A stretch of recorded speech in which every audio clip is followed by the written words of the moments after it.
I'm Andrew Reed, Juris Doctor, Marketing, IT, and Business Development Guru. Here, we will together delve into my dedicated journey to survive, grow, and prosper in a post-COVID Canada.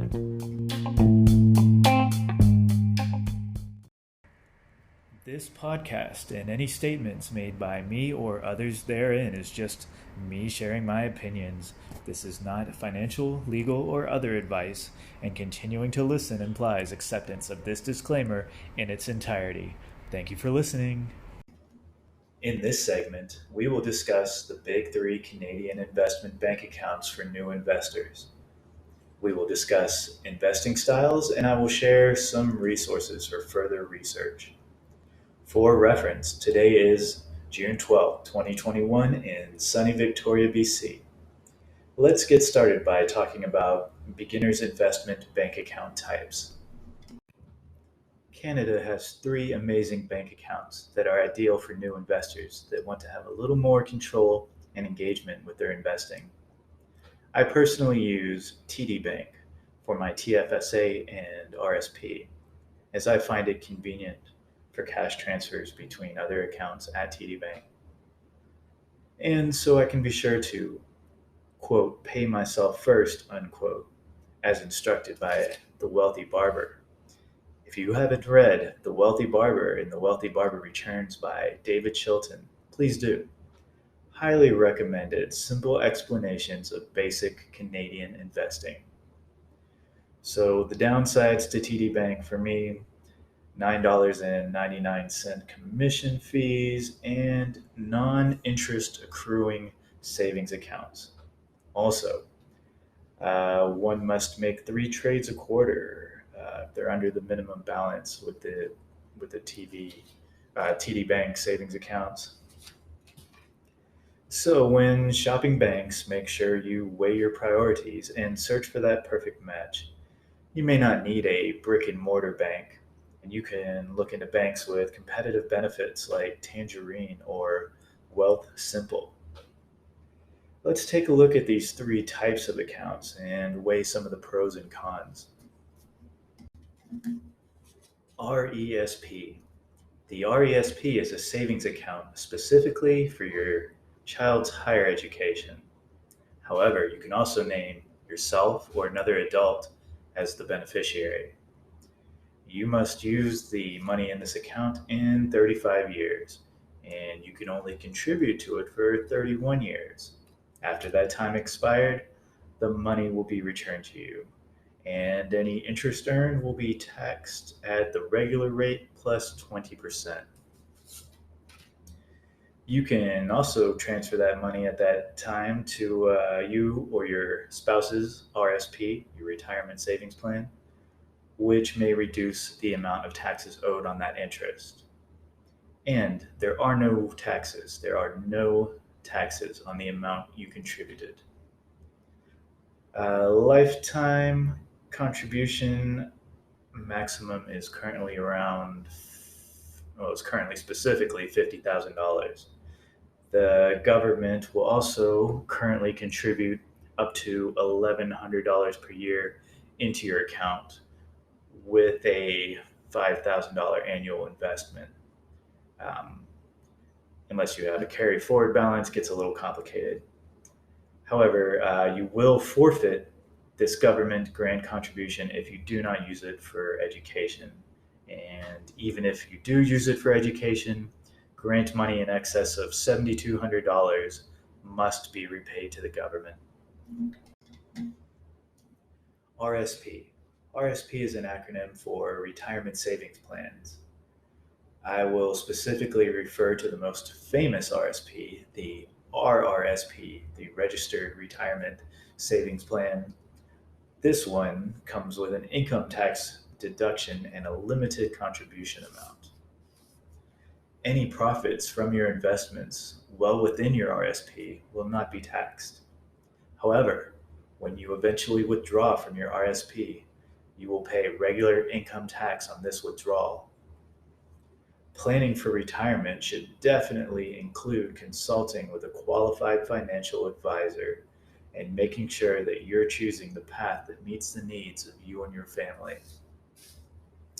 Other benefits of the RSP is the Canadian government will let you borrow from your own account, interest and tax-free, for the purposes of education and first-time home ownership.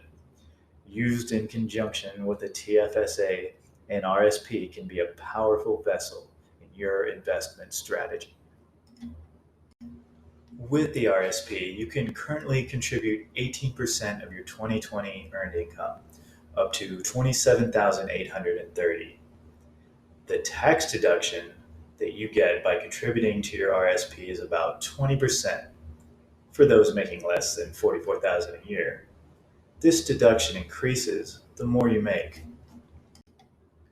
Tfsa, the tax-free savings account, a brilliant Canadian tax shelter savings account that you can invest from directly. Any capital gains or dividends earned from these investments are tax exempt. The maximum contribution limit is only $6,000 per year currently. However, unused contribution room can be carried forward. The outstanding benefit of the TFSA is you don't pay taxes on withdrawals, and you can recontribute amounts withdrawn in the year or the years after you withdrew them.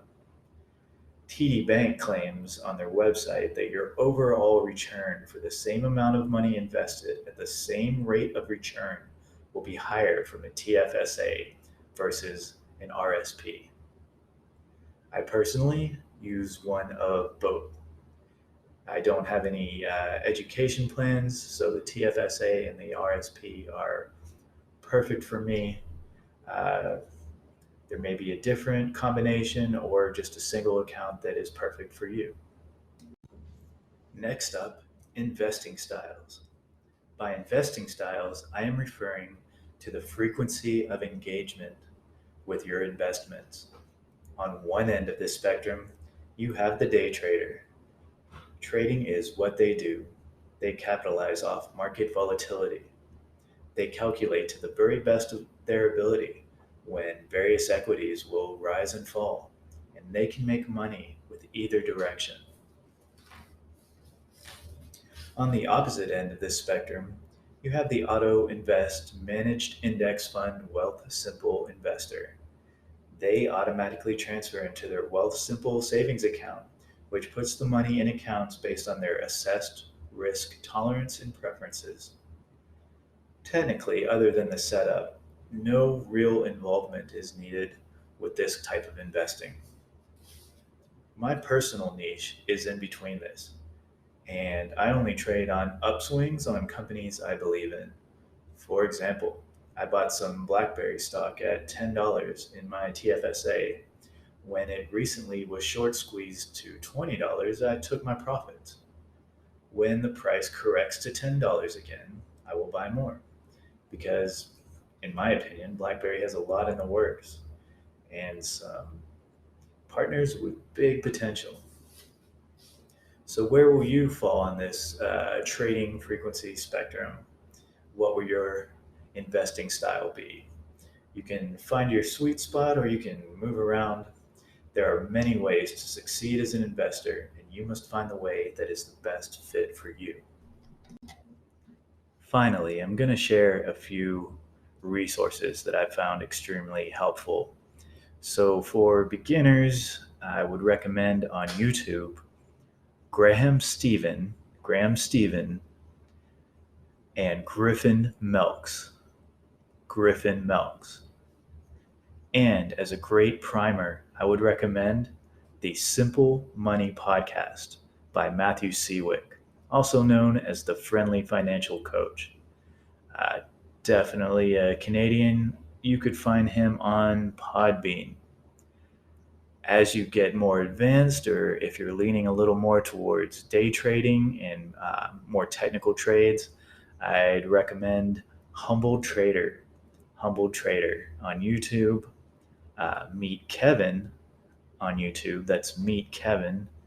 And Kathy Wood from ARK Investments, also on YouTube. So those three can give you the really advanced info and technicalities to help you on your more advanced journey.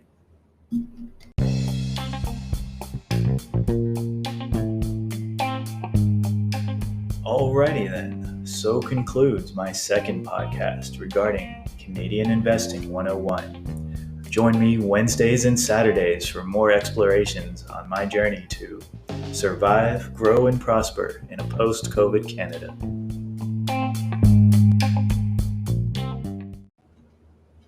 Hello everyone, I'm Andrew Reed, Juris Doctor, Marketing, IT, and Business Development Guru.